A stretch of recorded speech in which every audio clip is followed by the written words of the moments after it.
Daily Trust News Center. This is the News Hour. On News Hour tonight, again, troops of Operation Hadarin Daji rescue 15 abducted victims in Zamfara.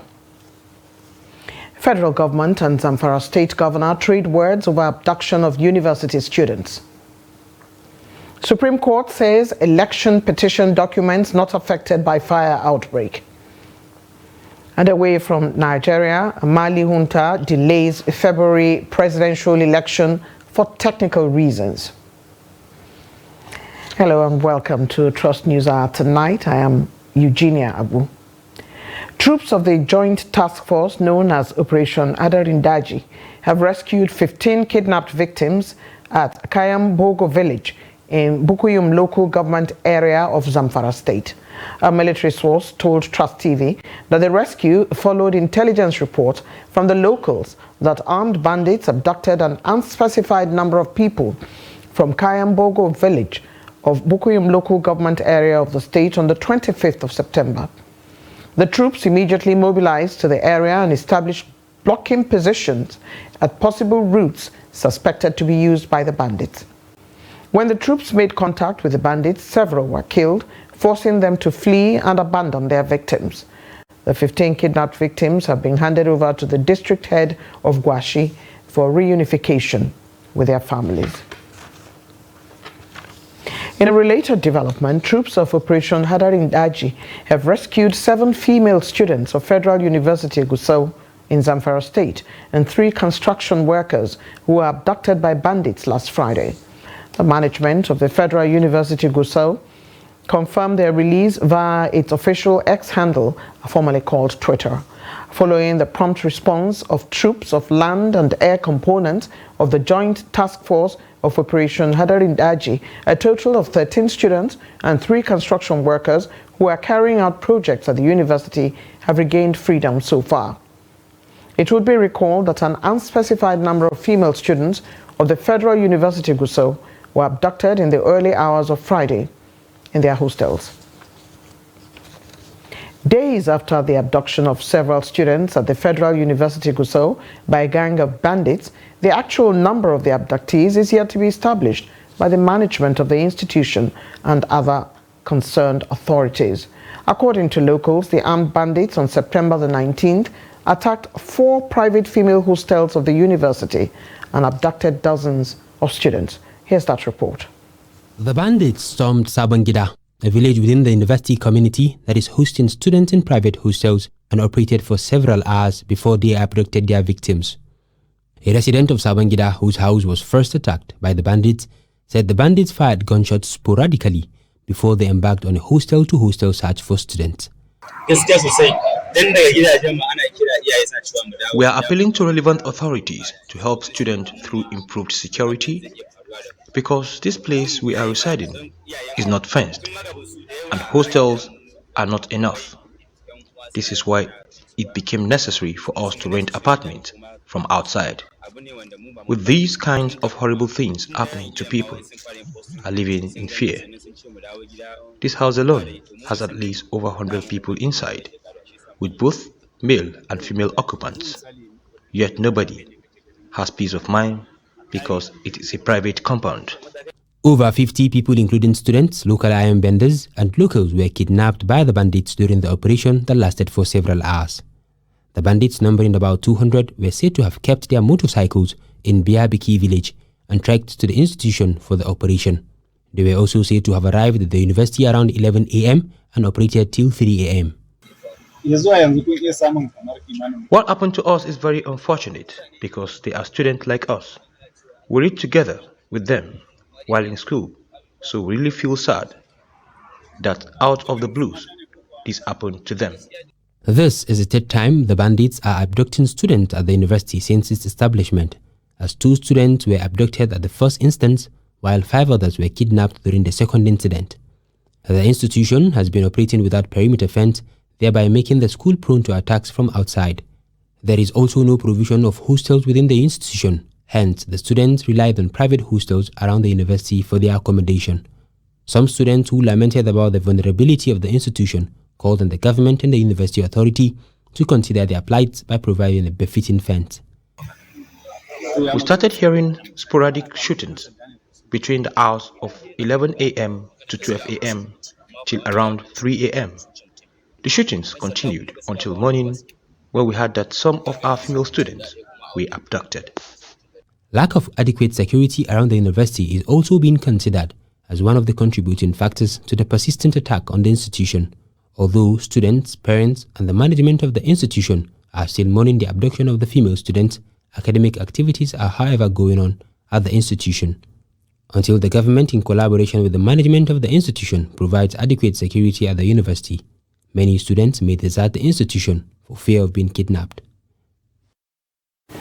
Media Trust Yushau Ibrahim is in Gusau, and he joins us now to discuss the abduction of the university students.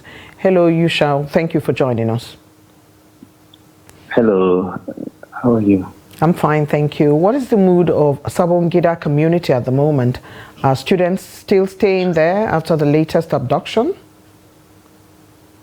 Well, when I visited the area, all the hostels located in the area were deserted by the students. In fact, they were under locks and keys. Nobody is there. We only saw a few students moving around from the hostels, from the university, to the main street to take vehicles to the state capital. So there was nobody there. Right. Report indicates that some of the abducted students were rescued, while the university is yet to ascertain the exact number of the abductees. Has a head count of the students not been conducted up till now, and what is really delaying this? Honestly speaking, we were surprised, we that are on ground, to report to the public because I was at the police command this morning, in the morning, and I was in the school management to hear from them what was the update. But unfortunately, we could not get the update from the principal officers that are available. And the police commissioner confirmed to us that he has no option, no update for now, except the 7 people that he was told were rescued. He has no additional figures in that respect. But later in the evening, the management of the university released a press release that additional 7 students were rescued, making the total number to 16 for now. Out of the 16, 14 are the female students, and the 2 are the girls that were abducted alongside the students. The federal government has accused Zamfara State Governor Dauda Lawal Dere of choosing to preempt efforts to rescue the abducted students of the Federal University Gusau, that he chooses to play politics with abduction of students of Federal University for cheap political goals. Minister of Information and National Orientation said this. How have we continued to go on this direction as the minister and the governor have been trading words, and the minister said this while reacting to a statement credited to the governor? What's the situation now? To be honest with you, from what we are hearing and from what we are observing, this issue is trying to be politicized between the incumbent governor and the present Minister of Defense, Minister for State of Defense. The governor is accusing the minister for negotiating with the bandits. But you can recall when the governor came on board, he categorically stated that he will not negotiate with the bandits. So the Minister of State is taking this advantage from what we are observing to make the issue to be politics, because he has already sent some delegations to some localities within the state to discuss with the bandits, because these bandits have their own territory. Maybe the person that is supervising territory A may not be the same person that is supervising territory B. So that is why the delegations are moving from one place to another negotiation with the bandits. Thank you very much, So Isham. We have to leave it there now. I'm afraid we have to leave it there. We thank you so very much for joining us, for updating us on the information from Zamfara State. Thank you. Thank you. The federal government, in the meantime, has accused Zamfara State Governor Dauda Lawal Dare of choosing to preempt efforts to rescue the abducted students of the Federal University. The federal government says he has chosen to play politics with the abduction of students of Federal University Gusau for cheap political goals. The Minister of Information and National Orientation, Mohammed Idris, said this while reacting to a statement credited to Governor Dare. Governor Lawal had on Monday, in a statement by spokesperson Suleiman Idris, lamented the action of some federal government agencies engaged in negotiations with bandits without recourse to the state government and other security agencies. In a statement signed by Deputy Director of Press Suleiman Haruna, the minister said that no official of the federal government is engaged in negotiation with any bandit or group of bandits. Idris said the government, however, maintains its resolve to explore every available avenue that can lead to de-escalation of tension and bring back peace to communities ravaged by banditry. The statement also said that the federal government institutions are empowered by law to spring to action with or without prompting to ensure safe return of citizens illegally taken hostage, like in the case of these hapless students. The fact that details of such delicate operations are not revealed by the institutions responsible does not make it in any way surreptitious. Some traditional rulers in Zamfara State have called on security agencies to strengthen the synergy among themselves to enable them win the war against banditry and terror in the country. They stated this during an occasion to mark the International Day of Peace in Gusau, the Zamfara State capital, convened by the Nigerian Security and Civil Defense Corps, NSCDC, for stakeholders to brainstorm on how to end the security challenges in Nigeria. Here's that report. The 2023 celebration of the International Peace Day, which has its theme, Action for Peace, Our Ambition for the Global Goals, is considered as an opportunity for stakeholders in the security sector to put heads together to find a lasting solution to the security challenges facing Zamfara State. The traditional and religious leaders believe that lack of synergy, self-glory, and lack of reward for hardworking officers are some of the factors that are responsible for the challenges in the fight against armed bandits in the state. We need that cooperation because I know I've always believed that with real synergy, this problem we have will not take long to be over. Selflessness is one of the things that will help us to foster peace among one another. One of the things that cause this problem we are facing today is selfishness, a situation whereby someone will want what belongs to all to come into only his own pocket. The governor of Zamfara State, represented by his chief of staff, Mukhtar Luga, said its administration is poised to restore peace in the state.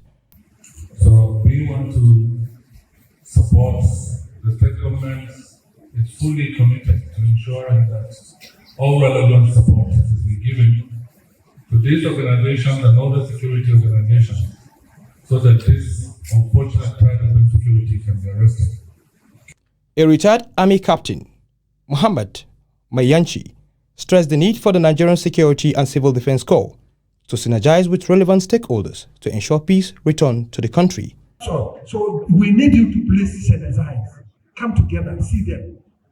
Come together. Don't take what people are telling you about. The state commandant of the Corps, Sani Mustafa, who is the host, called on Nigerians to embrace peace to ensure development in the country. In the meantime, Katsina State Governor Dikko Radda has commended the police, military and members of vigilante groups for foiling a kidnap attempt in Malumfashi local government area. The governor gave the commendation in a statement issued by his chief press secretary Ibrahim Kalau in Katsina on Monday. Suspected kidnappers, numbering about 50 on Saturday night, stormed Tijani Malumfashi housing estate and started shooting in the air. Radda further underscored the need for security agencies in the country to regularly conduct joint operations to tackle insurgents, bandits, and other criminal elements holding the country to ransom. He noted that the response operation successfully carried out by the operatives in Malumfashi was one notable act of gallantry that other security personnel across the state should strive to emulate. According to Radda, the swift response of security agencies in Katsina at any time to distress calls from civilians is one effective strategy that will help stem the tide of armed banditry and other violent crimes in the state. Troops of Operation Safe Haven, a multi-security task force maintaining peace in Plateau and some parts of Bauchi and southern Kaduna on Monday, said the corpse of the Fulani leader of Panyam, Adamu Idris, who was killed on Saturday evening, is yet to be recovered. The deceased was, before his demise, the leader of Fulani in Panyam district of Mangu local government area of Plateau State. According to the leadership of Mieti Allah Cattle Breeders Association of Nigeria in the state, Adamu was killed while returning from a visit to the district head of Panyam, adding that the whereabouts of his corpse is still unknown. Responding to the development, the spokesperson of the operation, Captain Oya James, said a search team had been deployed to the area to look for the body of the deceased, adding that the command will do everything possible to find the corpse. Captain James also said the perpetrators of the act would surely be arrested and brought to book, calling on people of the area to remain calm. In another development, the Benue State Commissioner for Information, Culture and Tourism, Matthew Abo, has been abducted. Abo was abducted from his residence at his hometown in Zakibiam community of Ukum local government area of the state on Sunday night. Witnesses said the commissioner was abducted by gunmen who rode on 4 motorcycles to his house in Zakibiam, a rural town famous for being the largest yam market in the country. It was also gathered that the matter has been reported to the police. The chief press secretary to the state governor, Kula Tesu, has confirmed the incident. Daily Trust reporter in Benue State, Hope Abba, gives us an update on the abduction. Security details have been asked to go after the kidnappers of the commissioner. The governor in a statement made this known to journalists a moment ago. We've not heard much any other thing about that, and he has assured residents of the area to remain calm as the government is doing everything in collaboration with security agencies in the state to ensure the safe release of the commissioner.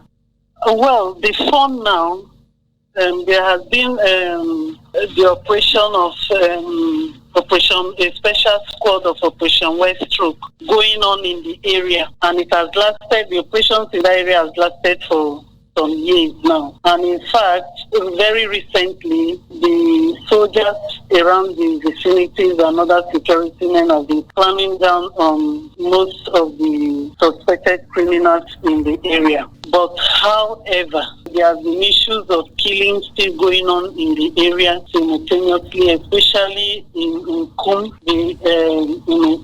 where there hasn't been relative peace in the area, because almost all the time there are issues of kidnapping, there are issues of assassination, and there have been issues of armed robbery going on in the vicinity. But then the government has assured that they are doing everything within their power to ensure that they rid that area of crime, of any type of crime at all. All the governor has said so far is that security are working assiduously to ensure the safe release of the commissioner. But also, as we speak, it is not just the commissioner. The government also just confirmed that an ex-local government chairman was also taken away by their doctors on Saturday night.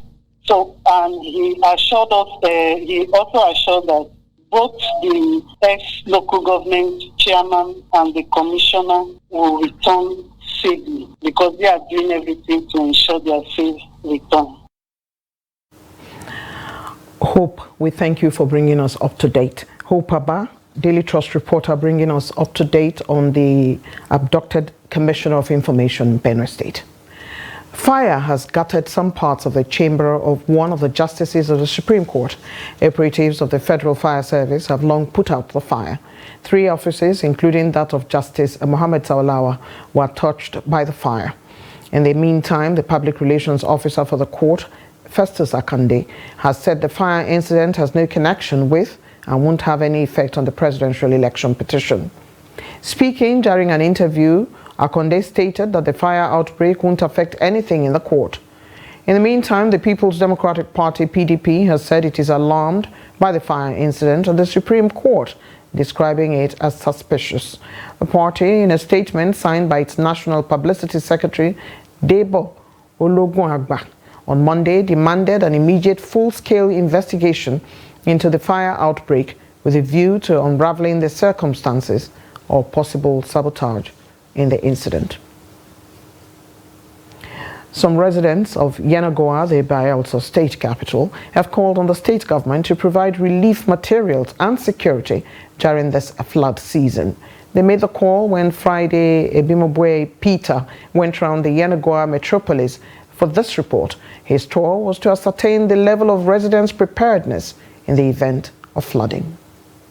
A resident in Yenagoa, David Kuroru, urged government to provide security in order to safeguard the flood-affected areas and prevent hoodlums from getting access to their property. He, however, called on the government to share relief materials from door to door to avoid previous occurrence where the flood victims didn't get the material. Then the people that will stay, they normally use canoe to come and stay their house, to go out and get something and come back to their home. Sometimes when we go out and leave our properties, these boys will come into our houses and pack our things. For now, most of our things is inside the ceiling now. As I'm talking to you, we put them inside the ceiling. Then maybe where we can sleep till the following morning, we arrange those certain places above the window level. If 2 persons come to attack you, one person cannot fight those people. But once they notice that security is coming to this place always, they will not attempt to come and do you anything. So they should come in. They will see people that are living inside their house. It's better for them to donate to them personally. Turner, Timibi and A.B. Moses highlighted how they have channeled their little resources which would have been used for their personal upkeep into buying of wood to create a wooden platform to put their belongings above the previous water level. Look around, flood is already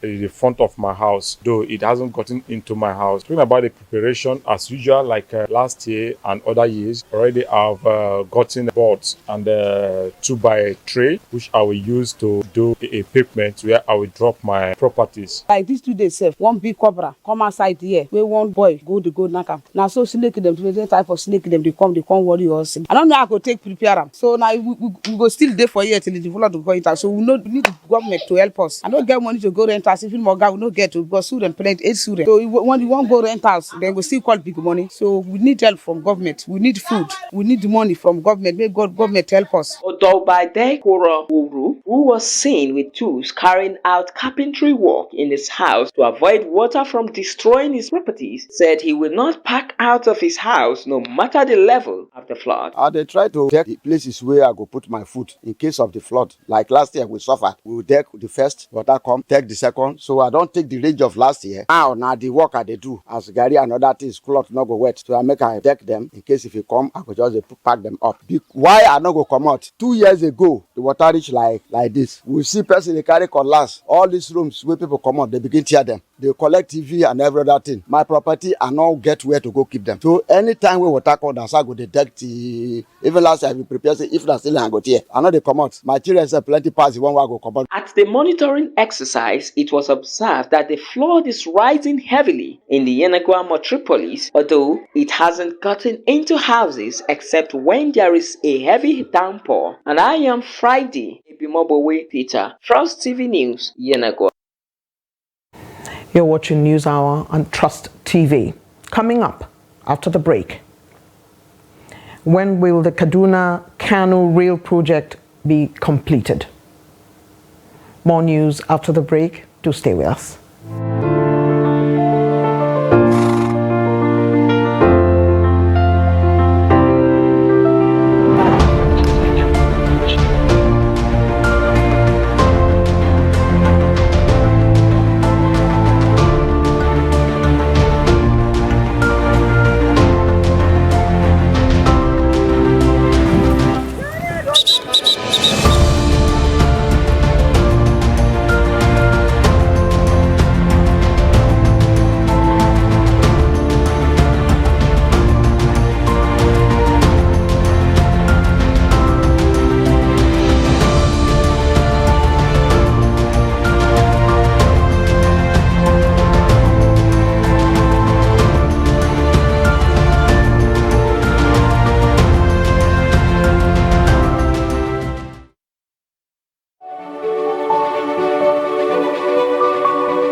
Welcome back.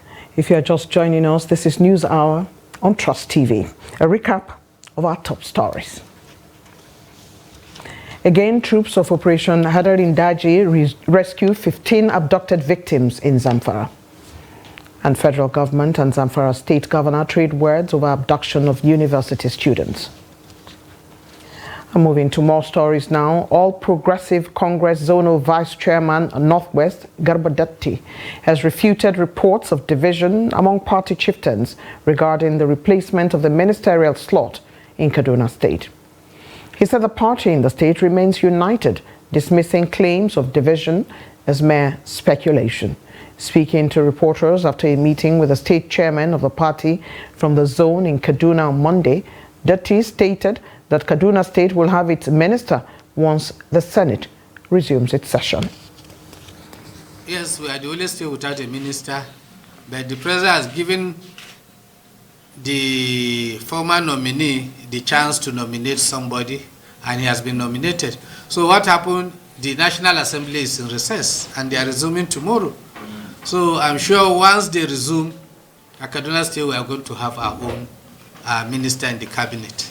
All I know, there is a nominee is there. If you have your own division, tell us. Who is the other one? We know of only one nominee. So we don't know if we don't know of any division. So we are in Kaduna State, we are very united. We move as a team. We make consultation. The chairman is here. We have even planned to meet the governor on other issues. But there is no, it's just a pigment of, it's just imagination. Yeah. There is nothing like that. Although you may, in politics at times, some people may have some disagreement, but we don't have it in Kaduna State. We are united. We work as a team. Yes. APC Zonal Vice Chairman Northwest, Garbadatti.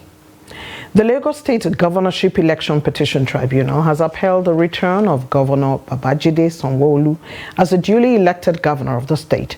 In a unanimous judgment read by Justice Mikael Abdullahi on behalf of the three-man panel on Monday, the tribunal dismissed the petition of the People's Democratic Party (PDP) and its governorship candidate Olajide Adediran for lacking merit.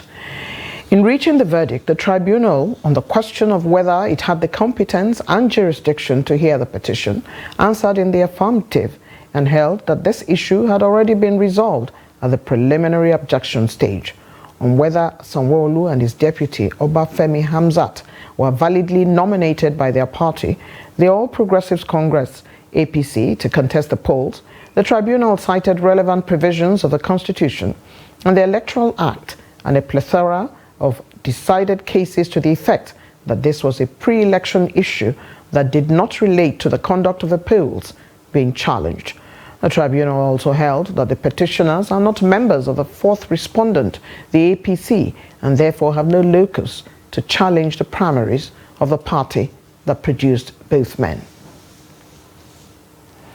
Daily Trust Bureau Chief South Abiodun Alade is joining us via telephone now to give further information on the tribunal's judgment. The tribunal has dismissed PDP and its candidate's petition on the election of Governor Sanwo-Olu. Can you tell us the tribunal's verdict on the petition of Labour Party and its governorship candidate Rhodes Vival? So, just some few minutes ago, the tribunal also dismissed the petition of that of the Labour Party and its candidate.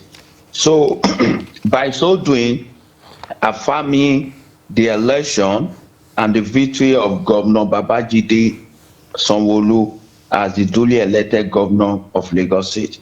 So the tribunal have decided all the cases and they have returned Mr. Babajide and his deputy as the elected governor and deputy governor of Lagos State.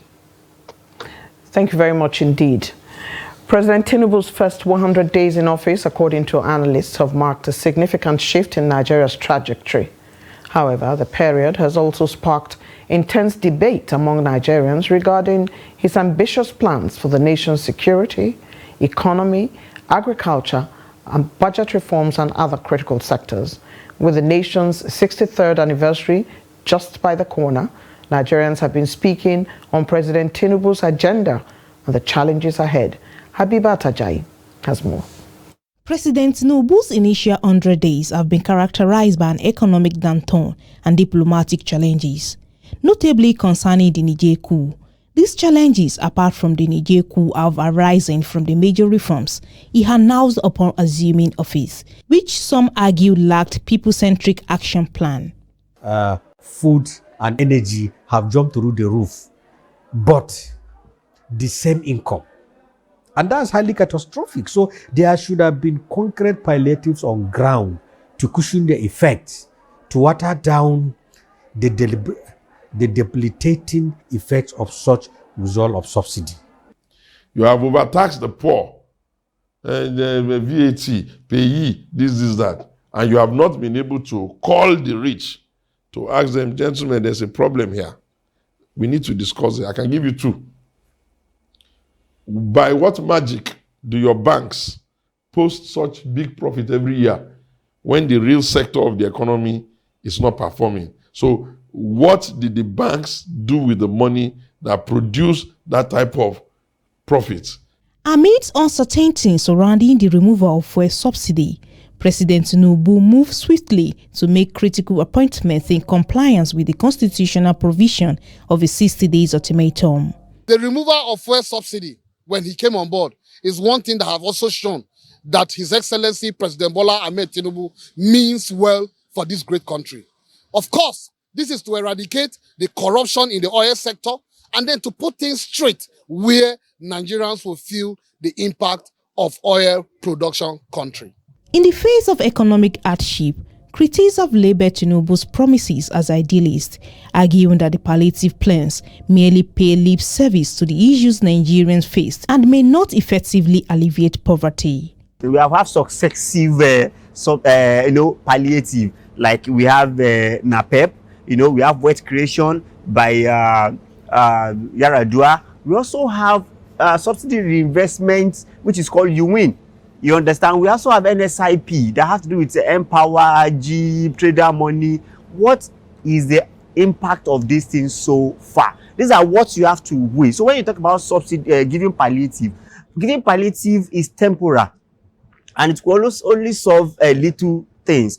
The rising cost of living, concerns over insecurity and public health remain paramount issues for Nigerians. While commendable achievements include tax reforms and investigation into the Central Bank of Nigeria's operation, President Tinubu faces numerous obstacles in the pursuit of his renewed hope agenda. Abibat Ajayi, Trust TV News, Abuja. The federal government has failed to meet up with its June 30th, 2023 deadline for the completion of the Kano-Kaduna Rail Line project, which is expected to expand the northwest extension of Abuja-Kaduna Railway. The project, which was flagged off by the immediate past administration of Muhammadu Buhari in July of 2021 and commenced on April 14th of 2022, has faced delays, with sources saying it may linger till 2024. Salim Omar Ibrahim, who was at the project site, now reports. Flagged off by the immediate past administration of Muhammadu Buhari in July 2021 and commenced on April 14, 2022, the project has faced delays, with sources saying the project may linger till 2024. However, findings reveal that the project has faced delays caused by security challenges along the axis, while the impact of removal of fuel subsidy had led to the withdrawal of vehicles used in the project in May, according to sources. With a length of 200.11 kilometers and an expected speed limit of 150 kilometers per hour, according to the project profile, the modern railway project is being constructed by the Chinese company China Civil Engineering Construction Corporation Limited at the cost of $1.2 billion. The project is being executed purposely to facilitate expansion of the northwest extension of Abuja-Kaduna Railway and strengthen the link between the cities and other areas, while expected to promote the export of agricultural products and other mineral resources, as well as facilitate the mass movement of passengers, particularly middle-class income earners. While concerned authorities cannot be reached, experts have expressed optimism but said the fate of such a project may hang in the balance due to the change of government. It's a very, very vital, very important transport project for carrying of both passenger and industrial goods, which is sine qua non to the development of any nation, and in Nigeria in particular. If you have rail line linking from, like from Lagos up to Kaduna, Kano, Katsina to Maradi, so it means from Maradi it will also extend down to other countries. So the greatest opportunity here is some of the products that people are importing through the port of Lagos. They can now see, maybe in the near future, begin to see the opportunity and even cost effectiveness for bringing it through the other countries, of the African, especially North Africa. Our railway project is very important to economic development, Apart from transporting people and industrial goods, of course, there are other things that it saves our roads. Like Prof just mentioned that there is a very huge population plying that route, maybe between Kano and Kaduna. And of course, the transportation of goods and services, particularly heavy metals and other heavy goods that ply that road. With the railway, actually, there would be, maybe we save our roads from maybe dilapidation over a short period of time. And that remains a huge advantage because that will save money, government, a lot of money for rehabilitating our roads. And particularly now that the Kaduna Kano Road is being on rehabilitation for over 4 or 5 years now. The rail line will link the Kano-Zaria Road and proceeds to the tertiary axis, which is expected to host the biggest stations before linking to Zaria train station and then proceed to Rigasa train station in Kaduna State. Salim Umar Ibrahim, reporting for Trust TV. And away from infrastructure, the need to equip journalists with the skills needed to thrive in their profession and earn a living from their craft was the focus of an innovative workshop on book writing, editing, and publishing. The Media Enterprise Lab project was organized by Daily Trust Foundation in partnership with the MacArthur Foundation in Abuja. Khadija Bowers reports. Chairman of the Daily Trust Foundation, Bilia Bala, emphasized the importance of writing skills for journalists across various media platforms and highlighted how these skills can be used to write a variety of books. Representative of MacArthur Foundation, Hawa Kazim, expressed their commitment to support Nigerians' media outlets in exposing corruption and leading anti-corruption campaigns. Kazim added that the MacArthur Foundation collaborates with the Daily Trust Foundation, which is the charitable arm of the Media Trust, to help the group to achieve both financial and editorial independence. Today, it's difficult to sell a book in a book format. It has not been easy for publishers. Sometimes it's like a newspaper. People see a newspaper on the street, buy it for 200 naira. They didn't know it might have cost the company 300 naira to produce. So what we will try to do here through the facilitators, excellent facilitators that we have, is to take you through from the moment you write. We support Nigerian-led media outlets to investigate, expose corruption, as well as share anti-corruption success stories. Deputy Vice President of the Nigerian Publishers Association, Ahmad Tahir, applauded the Daily Trust Foundation for including what he calls an uncommon topic in the workshop's agenda. Tahir emphasized that book publishing is a developmental industry that significantly impacts society. However, in the last 2 decades, the Nigerian indigenous publishing industry has experienced a downturn due to numerous challenges facing the industries.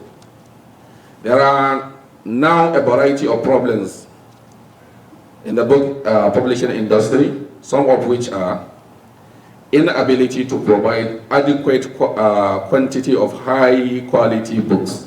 Secondary school students who were also among participants at the workshop shared their perspectives during the event. It's actually very educational. For one, not many people are willing to talk about publishing books and actually writing it, and for the fact that we finally found something that appeals to a lot of our members, it's very amazing. I personally prefer hard copy. It's better because knowing you have your own copy, it's actually I used to feel something when I have my own book. The workshop featured a diverse group of facilitators, including book publishers, editors, marketers, experienced writers, book promoters, and reviewers, who also provide comprehensive insights into the world of book writing, publishing, and marketing. Khadija Bowers, Trust TV News. One of the 5 cardinal points raised by President Bola Ahmed Tinubu on his first appearance at the 78th United Nations General Assembly is fighting climate change. In Benue State, which is reputed as the food basket of the nation, stakeholders feel the message should be cascaded down to the agrarian farmers whose efforts make the state the food basket of Nigeria. Jimmy Azande has that report. Some stakeholders in the agric value chain feel the women are seldom mentioned when modalities have been put in place in the area of agriculture and climate change. In Nigeria generally, when we talk about technology, the picture of technology is a man, not a woman. Yes, even adverts, it is men, boys with glasses and laptops. Nobody thinks of a girl, but when we are thinking about farming or something, we'll just bring one woman with a baby on her back. I think the society needs to realize that women have the mental capacity to handle technology. Or else, even our interventions, I also think that when we talk about sensitization, we should bring it down to the barest minimum. If you say climate change, what is climate change in our local language? How do we explain it to the person in the village? Some are saying one of the basic ways to fight the phenomenon is to discourage the use of inorganic chemicals on the land and plants. We find that these agrochemicals destroy them over time. So you find compost on the farm and it's not decomposing as it ought to, because farmers are not often educated. The people selling in the market will just say, put and plenty. So most times, even the chemicals, we cannot rule it out completely at once. While we are introducing organic agriculture, we need to teach them it's at most 3 liters per hectare, but you find that some will use up to 5 liters because they want the grass to dry very well.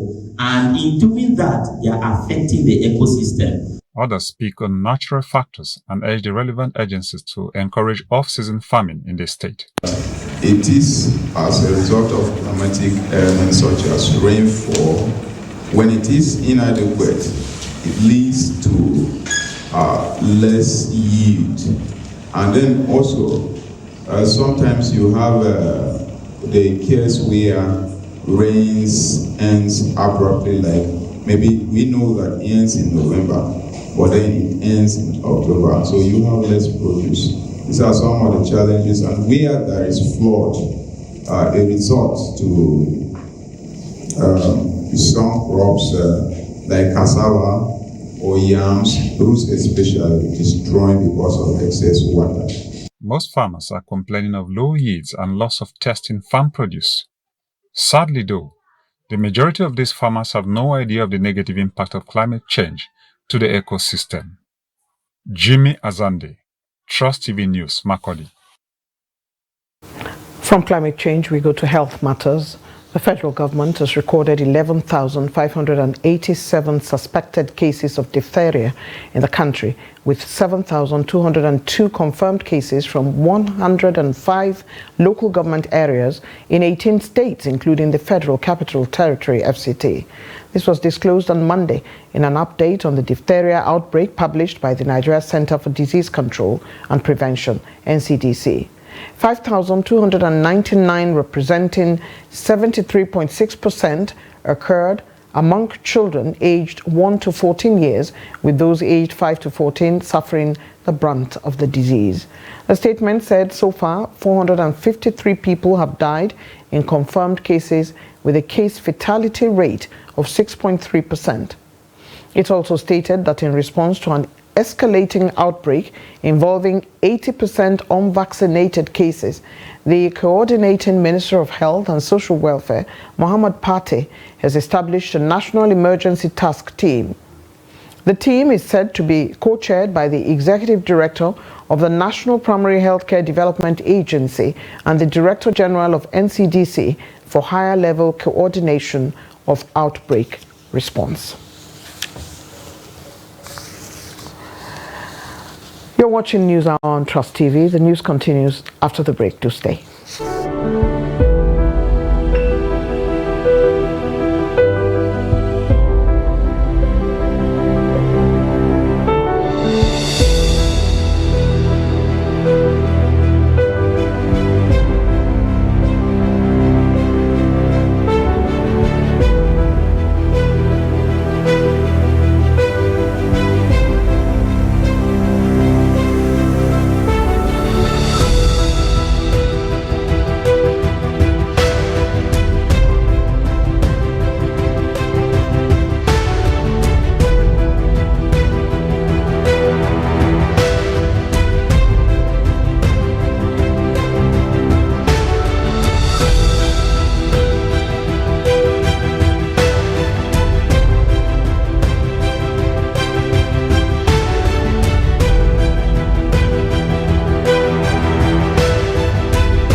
This is News Hour on Trust TV. We thank you for rejoining us. Time now to join Chamun Dabeng for Business Update.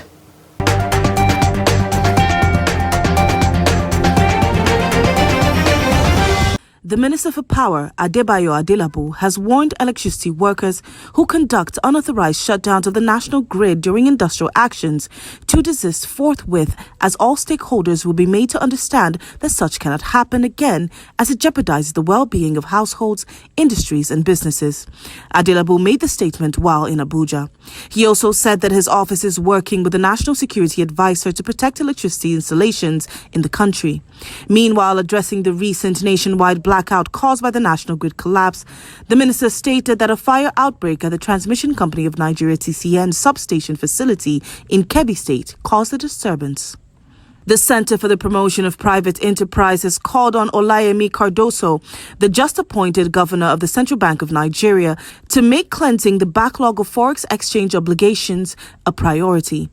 The statement was signed by CPPE's Managing Director Muda Yusuf, who said the clearance of the backlog of forex obligations should be accorded high priority to restore the confidence of domestic and foreign investors. He charged Cardoso to implement policies that will increase stakeholder engagement and the effectiveness of the financial system. In addition to the current investor and exporter FX exchange window, he suggested that the newly appointed CBN management team should create an autonomous window in the banking system where the currency can trade freely without any encumbrances. The Cement Producers Association of Nigeria has warned that the federal government's ongoing plan to introduce concrete roads will increase the price of cement from the current price of 5,000 naira to 9,000 naira per bag. It further urged the current administration to permanently address the issue of perennial cement price increases by facilitating greater participation in the sector, stating that Nigerians had no business purchasing cement for more than 5,600 naira per bag. The association commended the position taken by the Works Minister about cement-made roads, but warned of dire consequences if the supply end is not addressed properly. The association gave the warning in a statement jointly signed by the National Chairman David Iweta and National Secretary Regan Ufomba. As a solution, the cement producers urged the government to place more emphasis on road designs that enable both cement technology and asphalt paving to run concurrently and provide ample time for a smooth transition that enables contractors to invest proportionate and necessary equipment and retooling. That's all for business news. I am Chamun Dabeng. Thank you, Chamun. Away from Nigeria, Mali's ruling junta on Monday announced a delay to a presidential election scheduled for February that was aimed at returning civilian leaders to power in the West African nation. The two rounds of voting, initially set for February 4th and 18th, 2024, will be slightly postponed for technical reasons, government spokesman Abdullahi Maiga said in a statement read out to reporters. Those reasons, he said, include issues linked to the adoption of a new constitution and a review of the electoral lists. He also cited a dispute with French company Idemia, which the junta says is involved in the census process. The soldiers who carried out back-to-back coups in 2020 and 2021 had earlier promised legislative elections for February 2022. But the junta, led by Assimi Goita, announced at the end of 2021 that it was unable to respect the timetable agreed with the regional bloc, ECOWAS. It said it needed more time to carry out deep reforms. The mayor of Libya's eastern city of Derna was detained along with other officials on suspicion of mismanagement and negligence over the collapse of dams that flooded the city 2 weeks ago, Libya's Attorney General's office said on Monday. The Attorney General's office, based in the capital Tripoli, said it had issued orders to detain 8 local officials over the collapse of dams in a storm which unleashed the torrent that swept neighborhoods into the sea, killing thousands. Those detained included the mayor and an official in charge of water resources, it said, without identifying them.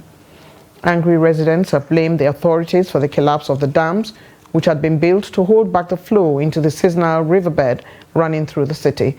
A 2007 contract to repair the dams was never completed amidst civil war that began with a NATO-backed uprising that toppled Muammar Gaddafi in 2011.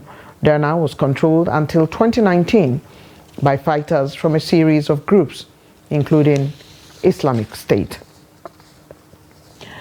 And sports now. Ahead of the maiden edition of the African Football League, the Confederation of African Football has sought help from the Saudi Arabia Football Federation for financial assistance. Recently, Saudi Arabia has become a massive financier in the world of sports, especially in football, and Africa too has benefited from it. The Saudi Arabia Football Federation has accepted the request to bear the responsibility of the first African Football League competition. CAF went further to ask for the semi-automatic video technology tools to help in the detection of offsides and some key decisions in the tournament. Enyimba International FC will represent Nigeria in the league, which will kick off 20th of October 2023 in Tanzania. And with that, we have come to the end of the news hour on Trust TV tonight. Do not forget to follow us across all our media platforms and join our YouTube live stream for more news, programs, and documentary. On behalf of the team, I remain Eugenia Abu. We thank you for watching.